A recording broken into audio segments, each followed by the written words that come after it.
做咗10年灣區地產，我點解反而勸香港人唔好亂買樓呢？大家好，歡迎收睇 Damon 講灣區。今日呢條片呢，我想同大家講一句真心話啦。2026年，如果你想北上買樓，千祈唔好盲目衝入去啦。我做大灣區地產呢10年，2018年開始呢，專門服務香港人呢，港澳台客戶喺中山、珠海、深圳呢一帶置業，由睇樓、揀盤、分析、簽約到後面嘅收樓、裝修、出租、售後。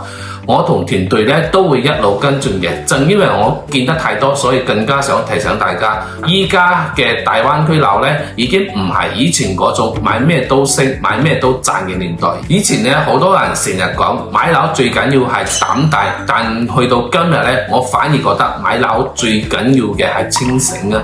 因為依家樓市呢已經進入咗一個好明顯嘅分化期，買啱位置、買啱產品、買啱配套，未來自住舒服嘅出租都相對有承接，但如果買錯一個偏僻盤、區劃盤、孤兒盤，真係有機會變成一間好難租、好難買、好難處理嘅物業啦。好多香港朋友北上睇樓，最容易俾兩樣嘢吸引。第一係示範單位，一入去呢，裝修好靚、燈光好靚、露台好大，空間感同香港一比，真係好容易心喐嘅。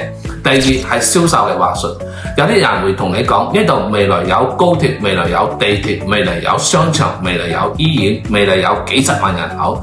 但問題係呢啲係未來，究竟係幾時呢？1年、3年、5年，定係10年呢？都未落地。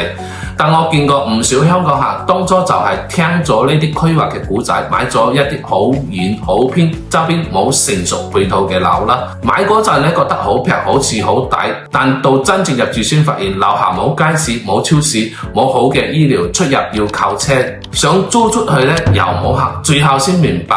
平唔等於筍，平得係平嘅係有原因嘅。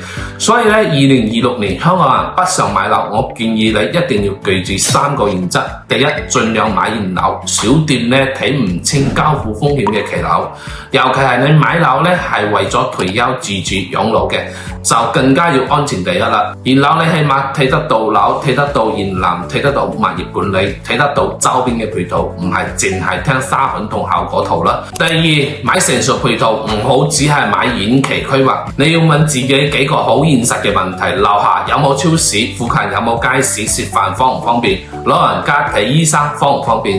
日常生活係咪可以靠行路解決？如果樣樣都要等未來，咁你買嘅唔係生活而係風險啦。第三，睇交通呢，一定要睇實質嘅時間，唔好只係睇宣傳嘅距離。好多盤呢會寫住15分鐘到口岸，半小時到香港，近高鐵、近輕軌，但你一定要自己記清楚，由屋苑門口出發到車站等車、轉車、過關，實質要幾耐呢？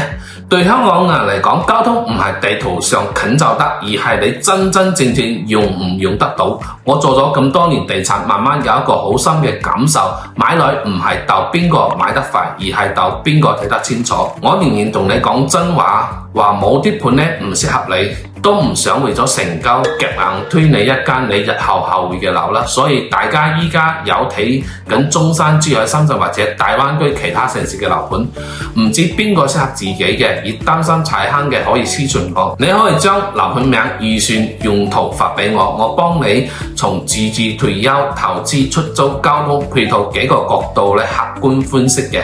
我係 Damon， 做咗10年灣區地產，我唔敢話每一個盤都一定升，但我可以幫你少走彎路，避開明顯嘅坑。